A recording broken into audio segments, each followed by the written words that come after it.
दोस्तों, आज मैं जिस घटना की कहानी सुनाने जा रहा हूं, आप यकीन मानिए, आप इसे सुनेंगे तो आप भी सिहर जाएंगे। और दोस्तों, यह वही घटना है जिस पर फैसला सुनाते वक्त जज ने एक ऐसी बात लिख दी जो वाकई में बड़ी दुखदायक थी। तो चलिए कहानी की शुरुआत करते हैं। कहानी की शुरुआत होती है दिल्ली से। दिनांक 1 मई 2013 शाम के 3:40 पर हजरत निजामुद्दीन रेलवे स्टेशन से दिल्ली से मुंबई के लिए एक ट्रेन रवाना होती है जिसमें सैकड़ों मुसाफिर सफ़र कर रहे थे।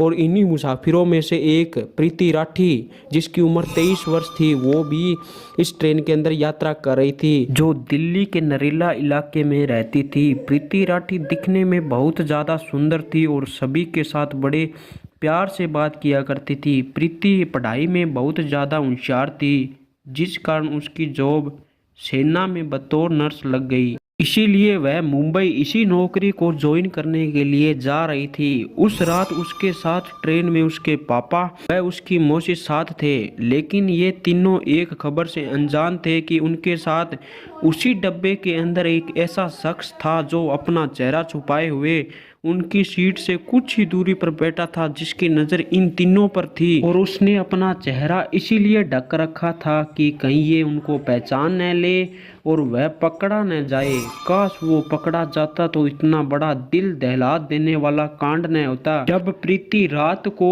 उस डिब्बे में 3-4 बार टॉयलेट जाती है तो वह शख्स उस पर नजरें गड़ाए रखता है, पर उसकी हिम्मत नहीं होती कुछ करने की, क्योंकि उस रात उस ट्रेन के अंदर बहुत ज़्यादा भीड़ थी। और उस रात ट्रेन चलकर सुबह 8 बजे मुंबई के बांद्रा स्टेशन पर पहुंच जाती है। प्रीति और उसके पापा बहुत ज़्यादा खुश थे, क्योंकि उस दिन प्रीति पहली बार मुंबई आई थी, किंतु उसे पता नहीं था कि उसके साथ इतना भयानक हादसा होने वाला है।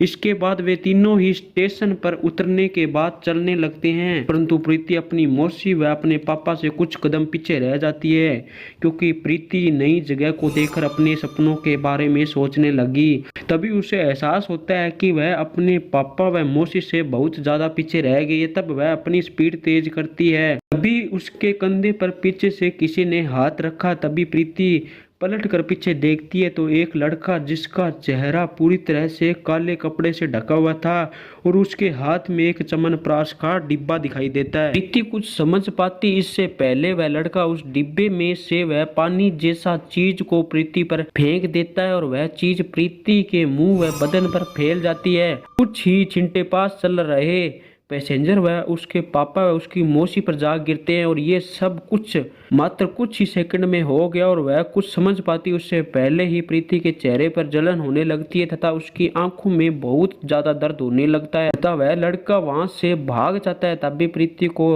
हॉस्पिटल में ले जाया जाता है तथा डॉक्टर प्रीति की हालत देखकर समझ जाते हैं कि प्रीति की हालत बहुत सीरियस है। तब तक यह खबर पूरे शहर में फैल जाती है तथा प्रीति का इलाज शुरू किया जाता है। और यह इलाज के दौरान पता चलता है कि जो चीज उस लड़के ने फेंकी थी वो तेजाब था। इलाज के दौरान उसकी दोनों आंखें खत्म हो चुकी थी तथा उसका चेहरा व उसका शरीर इतना ज्यादा जल चुका था कि उसे देखा जाना भी मुश्किल हो रहा था। परंतु प्रीति अभी भी इस खबर से अनजान थी कि उसके साथ क्या हुआ है और वह डॉक्टरों से इस बारे में पूछ रही थी तथा डॉक्टर उसे दिलासा देकर बता रहे थे कि कुछ नहीं हुआ, तुम जल्द ही ठीक हो जाओगी। इधर पुलिस भी उस लड़के को ढूंढने में लग गई और सभी के मन में एक ही सवाल आ रहा था कि आखिर कौन था वो लड़का। और यह सवाल सबके मन में आने लगा, उस लड़के ने ऐसा क्यों किया। जब सच्चाई सामने आई तो सबके रोंगटे खड़े कर दिए।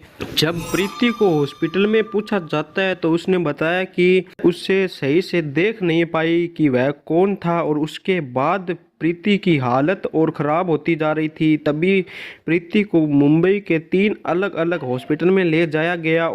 अब ये खबर पूरी तरह से शहर में फैल चुकी थी। अब प्रीति को भी एहसास हो गया कि उसके साथ क्या हुआ है, परंतु उसे अभी तक पता नहीं था कि वो कैसी दिख रही है। और वह बार बार पूछ रही थी कि मैंने किसी का क्या बिगाड़ा था। और एक बार जब प्रीति से कुछ भी नहीं बोला जा रहा था तब प्रीति ने इशारों में अपने पापा से कागज पेन मांगा और कुछ लिखा। जो सामने तस्वीर दिख रही है वो प्रीति के आखिरी नोट्स थे। उस पे लिखा था कि मैंने किसी का क्या बिगाड़ा है, मेरे साथ ऐसा क्यों किया, मैंने इस नौकरी के लिए बहुत मेहनत की है, अब ये चली जाएगी। और इसके बाद वह रोने लगी। उसके बाद प्रीति राठी का इलाज चलता है। आखिरकार 1 जून 2013 को यानी 1 महीने के बाद प्रीति राठी की मृत्यु हो जाती है। वह मासूम जिंदगी से जंग हार जाती है। ये वही लड़की थी जो मुंबई से नौकरी के लिए आई थी, पर उसे पता नहीं था कि यहाँ से उसकी बॉडी जाएगी।